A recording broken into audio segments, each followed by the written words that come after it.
Ada yang mau pulang? Saya tutup aja dulu. Akhirnya selesai juga ya.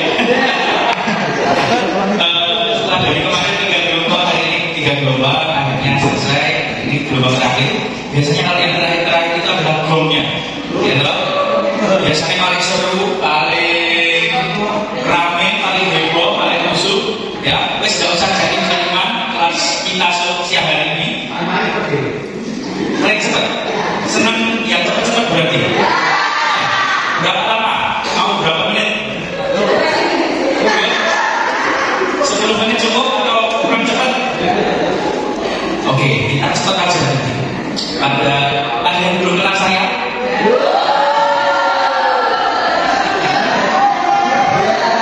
Beneran belum kenal saya? Perkenalkan, nama saya Wisnu Widiatmoko. Halo.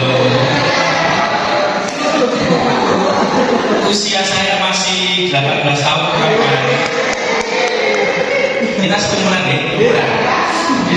Kalau ditanya rumah saya di Mantingan, di Ngawi. Ada yang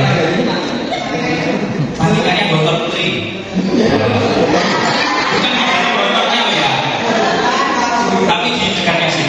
Oke, kesempatan siang hari ini di acara penutup siang hari ini, mari kita buat acaranya lebih fun, lebih semangat. Yang penting apa yang materi saya berikan nempel di panjenengan semua. Ya, siang hari ini kita akan bahas tentang BHD. Ya, alasannya apa? Penting karena waktunya tidak banyak. Oke, waktunya tidak banyak. Yang perempuan ada yang mau tunjuk?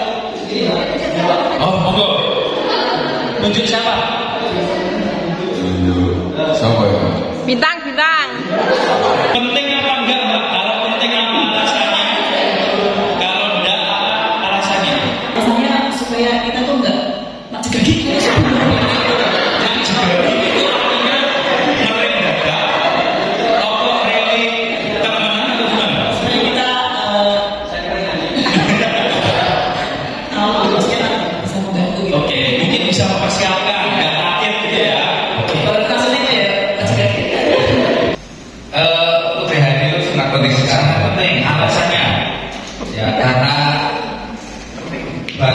Dasar itu sesuatu yang berdasar. Oke, jadi penting karena kita membantu sesuatu yang dasar. Ya, sangat penting. Oke, satu lagi perempuan.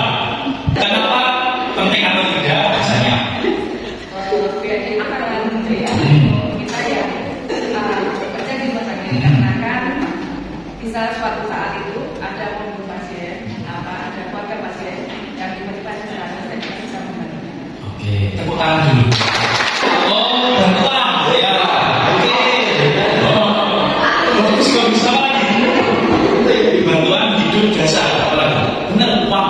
Itu adalah bantuan dasar kita. Gitu. Apa lagi? Sembako, benar. Angkat tangan. Nanti kalau angkat tangan dikasih poin sama satu mata. Nggak tahu poinnya apa, tapi apa? Ada yang mau bicara? Bantuan hidup dasar. Oke, benar, bantuan hidup dasar ya. Sembako, uang. Tapi pada kesempatan siang hari ini kita belajar tentang sembako dan uang.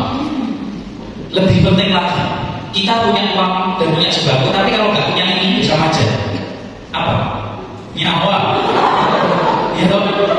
Kita punya sembako satu gram duit bermiliar-miliar tapi tidak bernyawa, tidak bisa merasakan. Jadi bantuan hidup dasar yang kita pelajari ini berkaitan dengan nyawa seseorang. Jadi lebih gak main-main lagi. Salah sedikit nyawanya menghilang.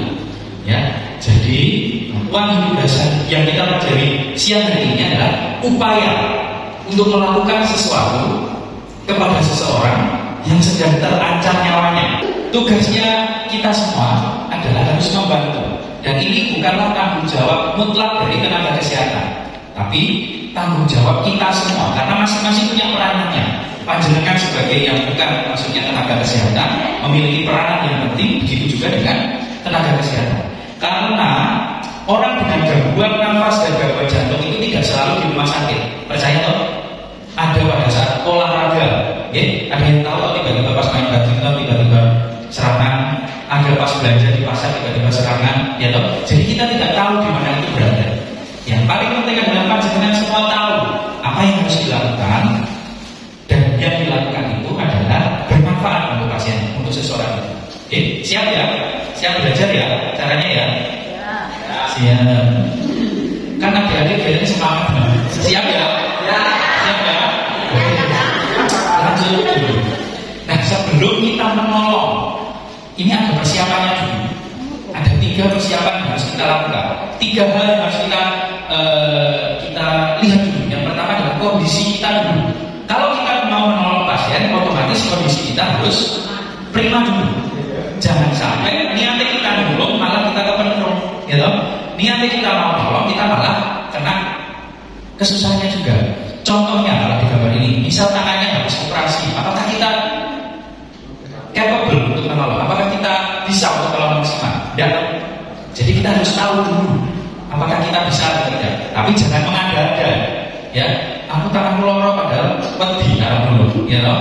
Semuanya wajib untuk ditolong. Yang kedua, bisa yang ini kan masih detik-detik ya, yang sudah sepuh-sepuh biasanya boyolan mau nolong kita harus memaksakan. Ya, bisa nggak bisa menolong kira-kira apa yang kita lakukan?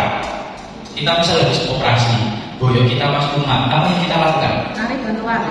Lari, cari bantuan. Bantuannya kemana? Mbak Ina. Mbak Ina di telepon. Ya, Mbak, aku boyolan gitu. Aku dewe ya boyokan. Berarti kita tahu ada yang salah. Apa yang bisa kita lakukan? Kalau kita sudah tidak bisa, apa yang kita lakukan? Paling simpel apa? Betul, teriak, minta tolong ke orang-orang yang di sekeliling kita. Yang minta tolong, Mas Mbak, minta tolong, ini ada orang yang tidak sadar.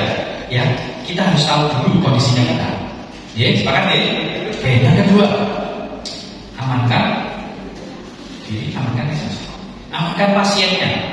Kira-kira yang ada pasien tidak sadar itu apakah semuanya kondisinya tertidur? Bisa saja duduk toh. Nah, yang kita lakukan apa? Ditidurkan.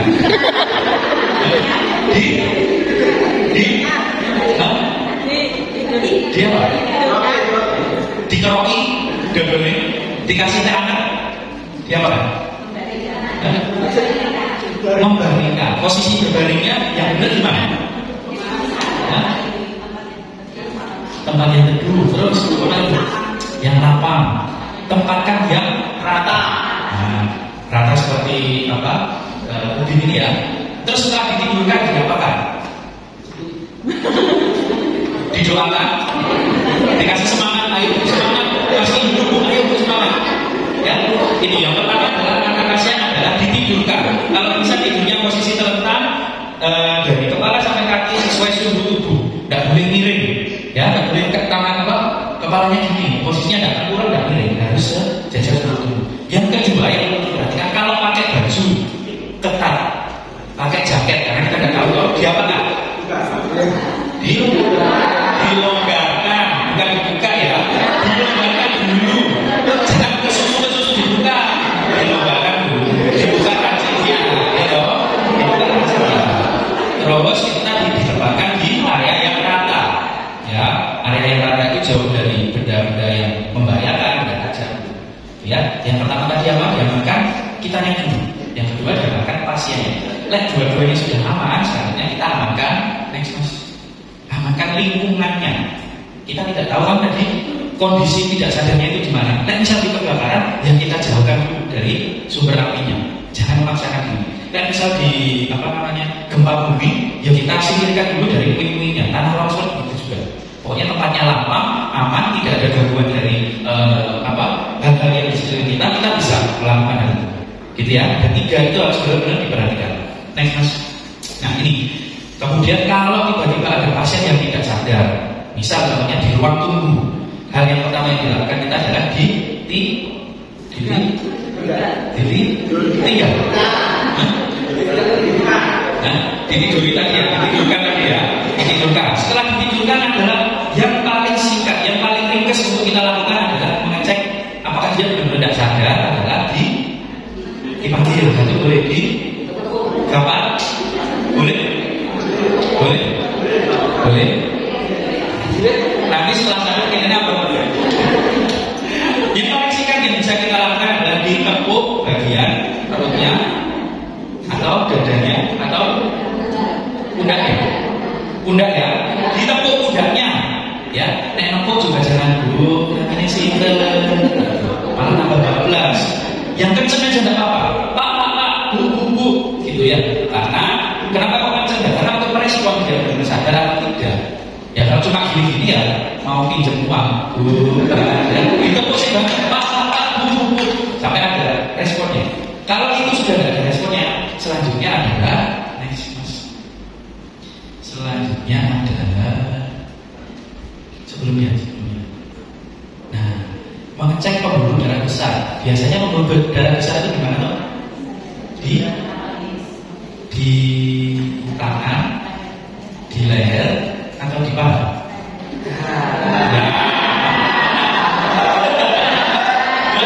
Gimana? Yang paling mudah. Paling mudah kita lakukan dicek adalah di leher. Di leher sebelah mana? Di sini. Di sini, kita di sini. Ya, di sebelah sini bisa kanan, bisa kiri. Karena di situ ada pembuluh darah besar, namanya arteri karotis. Ngeceknya pakai apa? Jari, ibu jari, atau jari telunjuk atau apa? Oke, 1 jari, 2 jari atau 3 jari? Kalau dunia apa? Salam.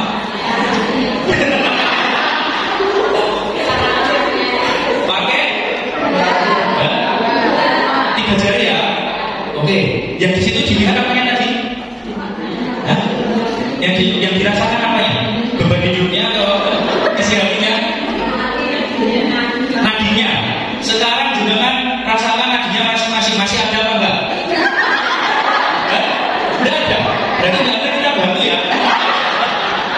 Ayo dirasakan, ada enggak? Ada toh? Coba pakai 1 jari. Enakan berapa jari? Enakan berapa jari? 2. Oke, betul. Yang benar adalah tidak boleh pakai cuma 1 jari aja. Soalnya rasanya kurang mantap. Cuma yuk aja kalau 2 jari bisa lebih enakan. Ya. Terus lagi kalau ketuk-ketuk nggak sadar, terus dicek nadinya. Terus yang kedua yang jenengan bisa lakukan adalah dicek nafasnya. Gimana cara cek nafas itu? Dengarkan. Cara mendengarkannya pripun. Mendekatkan telinga ke dadanya. Itu gimana? Gini, ini dulu. Nah, gimana caranya?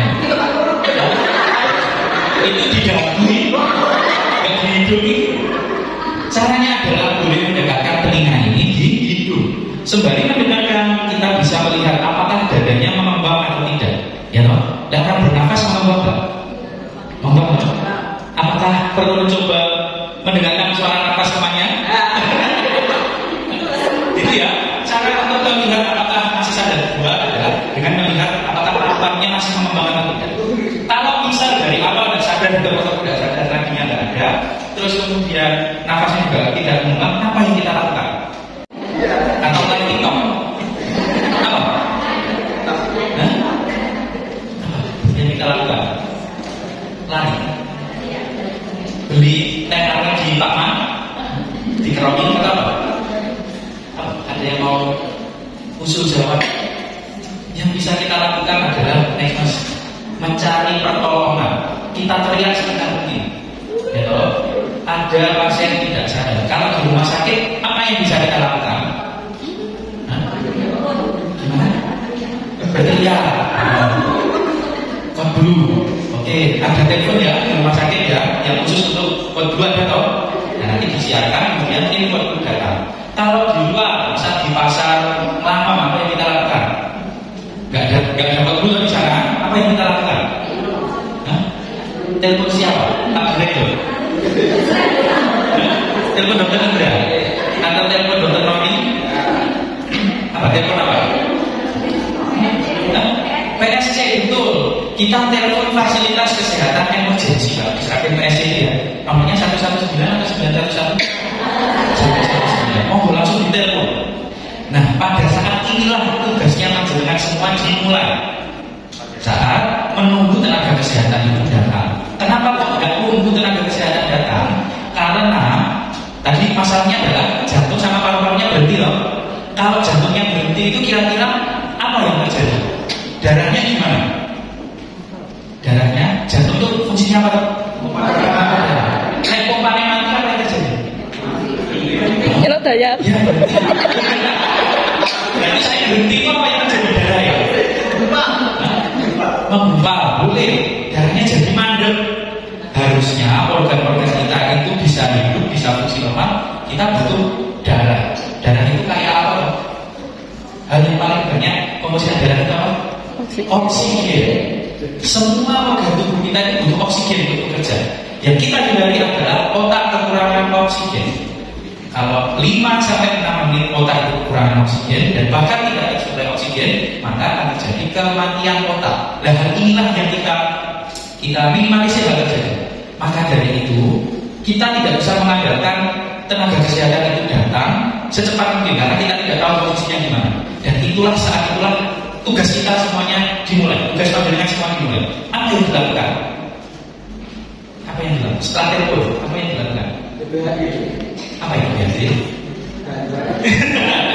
Yang kita lakukan, yang panjenengan lakukan adalah memulai untuk pijat jantung. Sudah pernah? Ada yang pernah pijat jantung? Kalau pijat lain pernah ya? Kalau pijat jantung belum semua. Tapi sudah pernah ya diajari pijat jantung seperti apa? Nanti setelah acara ini, kalau ada yang perlu pijat jantung, mau bantu? Kira-kira mau nggak? Siap ya? Oke, kita belajar lagi, kita merikol lagi. Gimana caranya pijat jantung itu? Oke, next mas. Next. Nah, ini adalah posisi yang benar pada saat kita pijat jantung.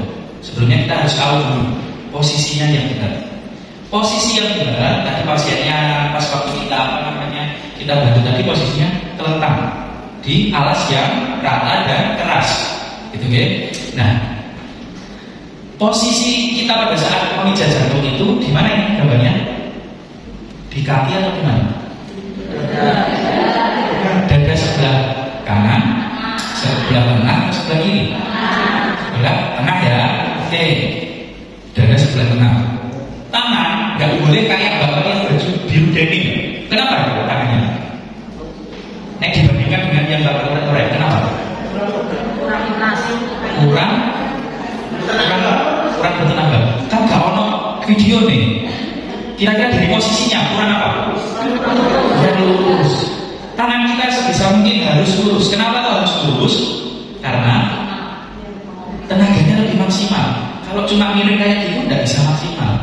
Ya, tangannya harus lurus, benar-benar dikasihkan lurus. Kesalahannya pada saat berjalan seperti ini, sikunya ini juga ikut bengkok-bengkok, itu tidak boleh. Soalnya nanti tidak maksimal. Pas kita pijat jantungnya, semuanya harus lurus. Yang gerak cuma bahunya, gitu ya. Oke, sudah paham ya posisi tangan dan posisi kita agak jongkok dulu. Next mas, ini adalah posisinya benar ya, tengah ya. Ini adalah gambaran jantung kita. Jantung seseorang berada di tengah cenderung lebih kiri. Tadi fungsi pijat jantung adalah untuk memompa air, memompa jantung yang awalnya berhenti untuk kembali bekerja lagi. Jadi itu adalah istilahnya pancingannya kita biar jantung itu bisa memompa lagi. Kan jantung itu fungsinya untuk menyebarkan darah dan nyedot darah, menyebarkan ke seluruh tubuh dan mengambil dari seluruh tubuh juga. Itu kan di tengah, terus posisinya seperti itu tadi. Next mas. Nah, ini yang paling penting kualitasnya. Kalau kita sudah membantu pasien, ya toh, kita harus memutus ternyata mubazir, ternyata salah kaprah semuanya. Jadi sembari kesel-kesel harus benar. Namanya adalah high quality CPR, kualitas terbaik untuk CPR. Apa aja? Yang pertama adalah push hard, yang kencang, jangan cuma di permukaan aja. Kenapa harus kencang kira-kira? Kedalaman, soalnya ada tulisannya. Kenapa harus kencang? Sebelum jantung itu ada apanya di dada kita yang melindungi jantung? tulang. Jadi kita cuma mungkin kita ya nggak sampai kena jantungnya nggak sampai keras, jantungnya nggak sampai gini-gini lagi. Makanya perlu pusat itu adalah gunanya biar kita pas pijat jantung itu sampai jantungnya, nggak cuma ke dalam tulangnya. Maka dari itu pusat itu harus 5 sampai dengan 6 cm. Nah gitu, apakah kita garis? Terus gimana cara ngitungin? Gimana cara ngitungin? Di lirik saya bisa lihat. Oh, bukan saya kurang. Dikira-kira. Gimana caranya kira-kira? Gitu. Bisa dilihat ya, jantung apa cukup dalam dan kemudian kembali lagi. Itu yang pertama. Yang kedua adalah push fast. Kecepatannya adalah 100 sampai 120 kilometer. 100 sampai 120 kali per menit. Ya, bukan 100 sampai 120 km per jam ya. Nah itu perjalanan di tol ke Solo. Nah, ini enggak 100 sampai 120 kali per menit. Nanti pada saat panjenengan praktek akan dibantu oleh metronom. Cuma pada saat kondisi real, apakah ada metronom?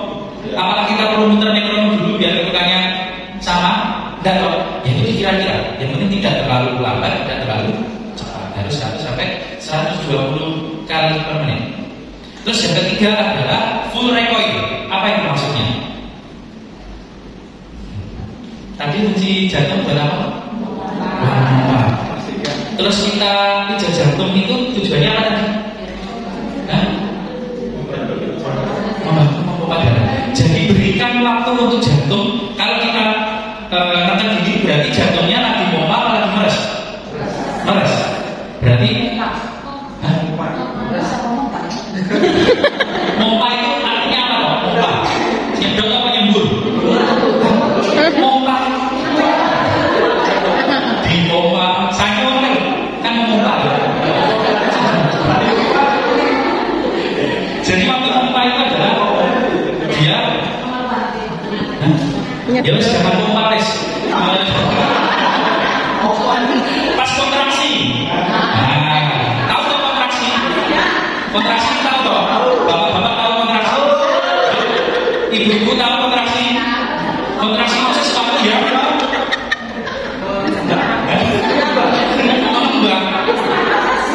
Kontraksi itu gimana jantungnya pas waktu mengecil. Jadi dia jantungnya kemana gini. Kalau mengeluh berarti darahnya keluar dari jantung. Keluar. Kalau pompa berarti pada saat kita tekan itu membantu jantung untuk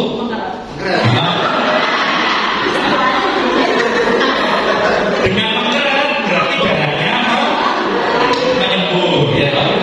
Fungsi full maksudnya full recoil itu adalah kalau kita pijat jantung ya beri waktu untuk jantungnya itu mengembang. Jangan kok cuma gini-gini terus. Nanti jadinya parboy ya. Ya diberikan waktu untuk jantungnya bisa mengembang. Nanti lagi dikontraksi terus ya nggak ada gunanya. Jadi makanya ada kecepatan 100 sampai 120 kali per menit itu adalah tujuannya biar dia jantungnya juga ikut mengembang. Karena ada pancingan kita untuk kontraksi dan relaksasi itu, akhirnya nanti harapannya adalah jantungnya bisa kembali kontraksi relaksasi secara spontan tanpa gangguan. Gitu ya, paham ya? Tujuan utamanya itu paham ya? Oke. Terus berikutnya adalah minimal interruption. Ya, kalau misal kita belum lagi RJP lagi pijat jantung, jangan ada yang sekelilingnya mengganggu. Wes itu tugasnya yang membagikan pijat jantung. Jangan boleh ada yang ganggu, karena itu adalah hal yang vital, hal yang penting untuk dilakukan. Jangan mau ngevideo ya nggak apa-apa, tapi nggak usah ganggu. Mau live TikTok ya nggak apa-apa, tapi jangan mengganggu yang petugas yang lagi RJP. Soalnya 1 kesel, 2 tangannya kemeng, ya loh, 3 itu hubungannya dengan nyawa, ya bener loh. Nah berikutnya, kalau misal ada pasien yang di jantung, itu pas kita RJP perlu ada bantuan nafas nggak kira-kira? Apa dulu? Prima, butuh nggak? Kalau belum sadar, perlu. Oke, kita ramu dulu ya. Caranya bagaimana? Apanya yang disebut? Lewat apa? Hidungnya. Mulut ke hidung,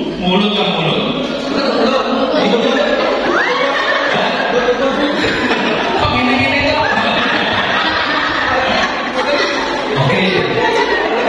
Dulu pasti kalau di sinetron gitu ya, ada yang habis tenggelam, terus sebelum dia apa yang dilakukan? Sebelum mau tumpah tadi ya. Apa langsung tiba-tiba mau tumpah? Ya. Biasanya apa yang ditutup? Ya, ditutup terus gimana? Gimana? Diberikan apa? Gimana cara menghembuskannya? Gitu aja. Atau disebut gitu. Terus saya habis makan ayam goreng gimana? Dan makan kentang gila gimana? Apa perlu cuci sikat gigi dulu? Umur saya kalau enggak? Apa langsung? Berarti kan juga biasa ngomong. Oke, jadi memang dulu disarankan seperti itu dibanding dengan bantuan nafas dengan cara memotong. Tapi kondisi seperti itu atau tindakan seperti itu sangat berisiko untuk kita. Ingat ya, syarat utama adalah aman untuk amankan kita, amankan diri kita. Kita tidak tahu, misalnya tidak kenal pasien ini siapa, orang ini siapa. Tiba-tiba nular penyakit kita pengen dulu malah ke ya. Jadi terus ditambah lagi dengan COVID-19 kemarin, COVID-19 kan tidak boleh ada kontak badan aja tidak boleh, apalagi kontak ya. Maka dari itu pada saat itu akhirnya diubah. Yang penting, yang organ paling penting adalah jantung dulu. Kalau jantungnya sudah berdetak secara normal, otomatis paru-parunya juga normal. Karena paru-paru itu bisa mengembang karena ada apanya? Ada darahnya.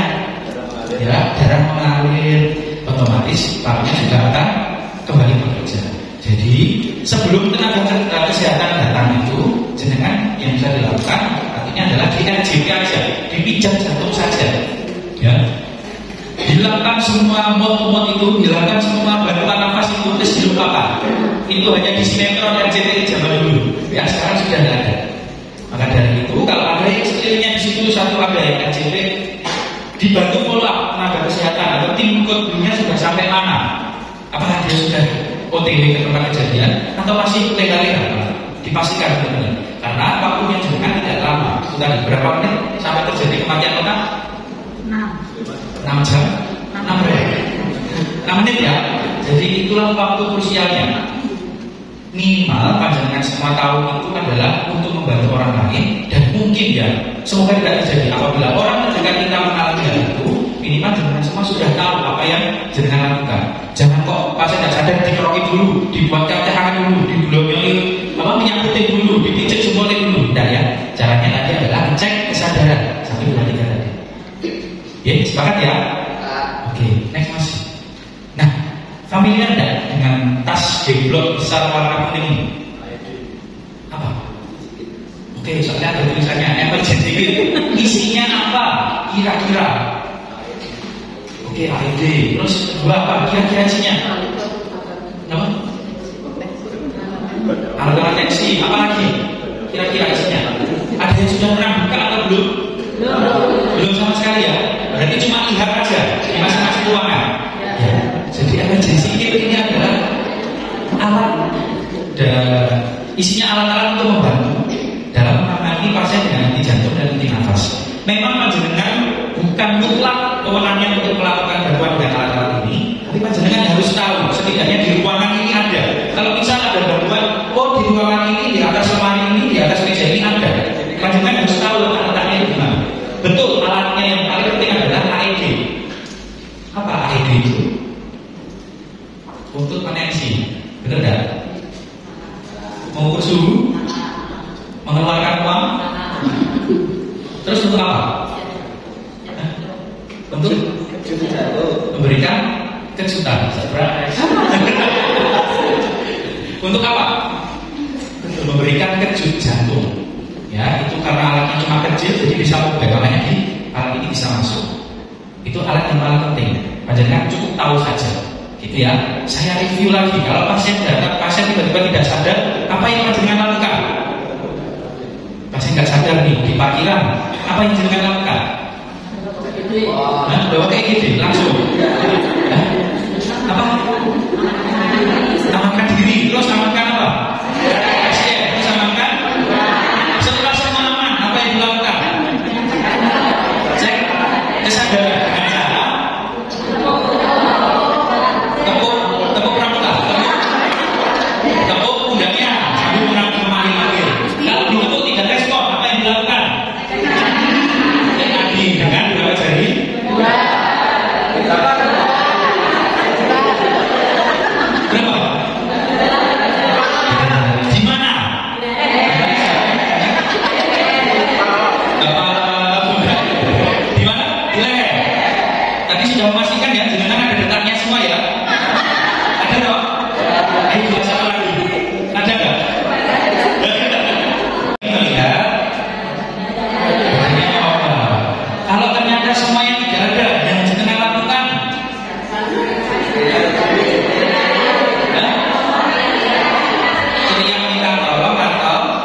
Pak Direktur, telepon PSC atau tim guru yang ada di rumah sakit. Sembari menunggu mereka, apa yang jenengan lakukan? Ya, gimana tadi prosesnya? Apa yang tengah-tengah? Tangannya di tengah. Terus kemudian tangan kita posisinya di mana? Pasiennya di mana? Tengkorak, miring, searah sebelum tubuh. Terus tadi biar kualitas RJP-nya bagus, apa aja? Ushab tadi berapa kedalamannya? 5 sampai 6 cm. Terus yang kedua syaratnya Uskas berapa? Sekali per menit. Terus setelah itu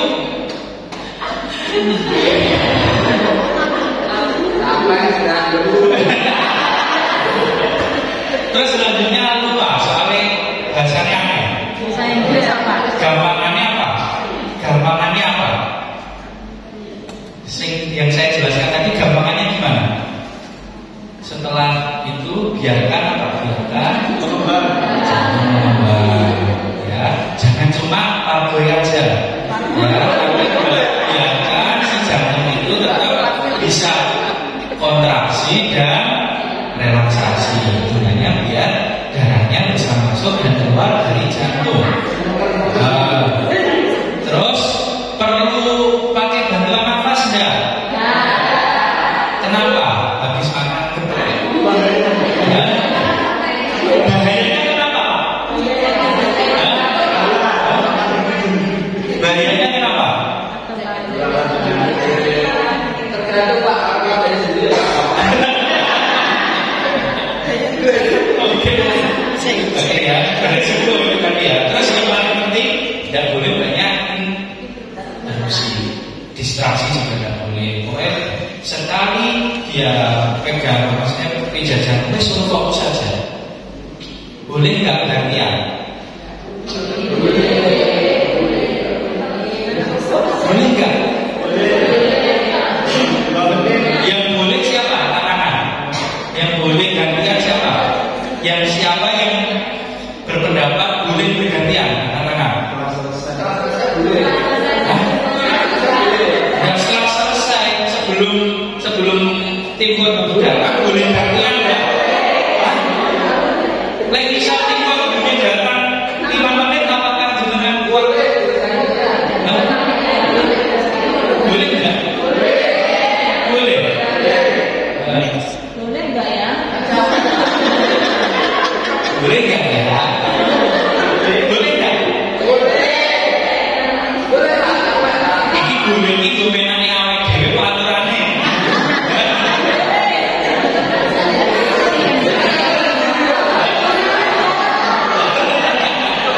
Jawabannya tetap boleh, tapi jangan menunggu lama-lama.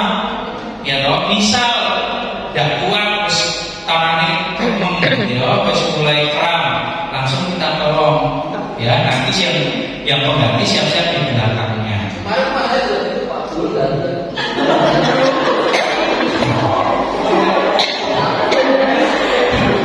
Berarti boleh ya? Oke, boleh ya. Oke. Jadi boleh bergantian asalkan cepat, tidak boleh terlalu lama. Itu ya. Nah, itu adalah hal yang perlu kita perhatikan. Nanti tugas panjenengan semua selesai pada saat apa? Pasiennya meninggal. Tugasnya datang. Pada saat tugasnya datang, selesai sudah tugasnya dengan semua. Terus habis itu bisa ngopi boleh. Tapi biasanya ya ikut membantu di situ tanpa yang perlu dibantu. Ya, intinya tugasnya dengan semua selesai dengan kurang tugas pada saat tim kodlu tim darurat dari siapapun sudah datang. Ya, itu tugasnya sudah selesai. Paham ya? Dari awal sampai akhir paham. Nanti setelah ini kalau ada pasien tidak sadar, siap Siap atau pura-pura tidak melihat? Hah? Hah? Siap ya? Yang nggak siap nanti dimarahin suster marah. Siap ya? Itu tadi caranya, cara siklusnya seperti itu. Nah, yang paling penting lagi adalah mas. Ini cara evakuasi pasien, cara evakuasi gendong pasien, mengangkat pasien. Biasanya itu pakai sembarangan pasiennya. Ini langsung kita praktek aja ya. Siapa yang mau jadi volunteer, laki-laki atau perempuan? Laki-laki aja. Satu yang kecil siapa di sini? Mas. Oh. Oke. Dan bantu 3 orang yang sama. Oh, siapa? 3 orang. Oh, 3 orang ke depan. 3 orang. Oh, ayo. Untuk gunanya apa kira-kira tadi yang betul itu? Ya. Sebagai tumpuannya. Enaknya kanan atau kiri sih bu? Sebagai tumpuan buat kanan atau kiri? Terus kemudian kanan ditutup yang mana? Yang ditutup yang mana?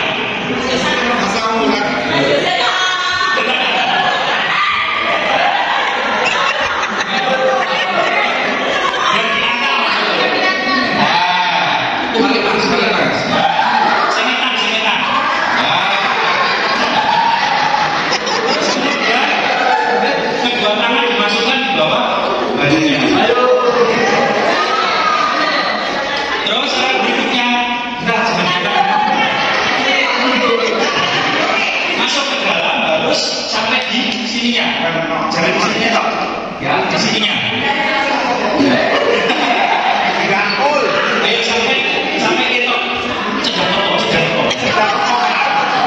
Terus boleh, lemas.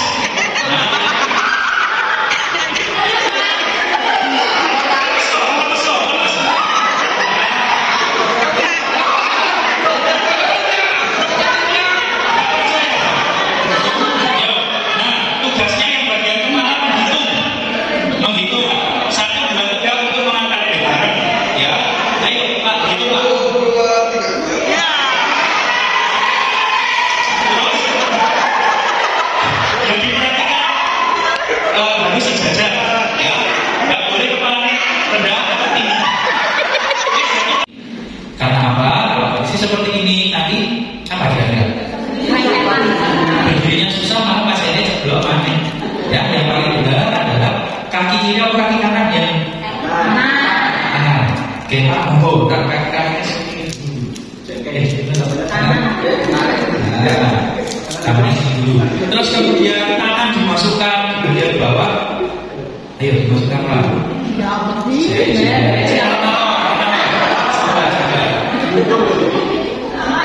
Manut ya mas, manut ya.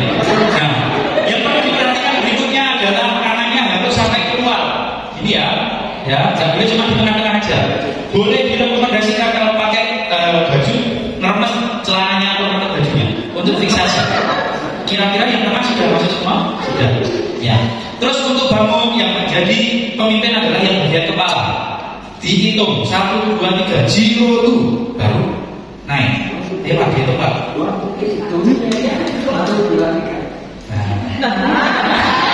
Sampai tidak sadar. Kalau sudah diperhatikan berikutnya dalam posisi telekangnya harus sejajar, ya, nggak boleh kepalanya terlalu tinggi, terlalu rendah. Terus apa yang belakang sekali ini? Dijatuhkan.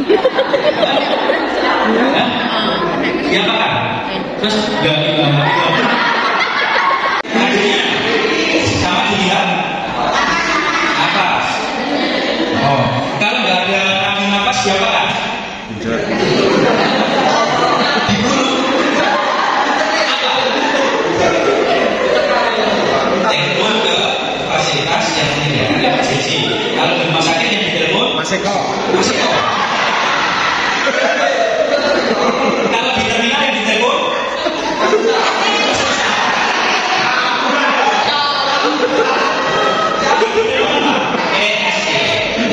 sembari menunggu, apa yang jenengan lakukan? Bikin sawi merah dulu. Betul ya? Yang dilakukan adalah langsung dilakukan pijat. Tadi posisinya pasien harus gimana? Alasnya? Terus langsung dilakukan pijat jantung. Tangannya di sebelah mana? Dada kiri kanan. Di posisinya di tengah.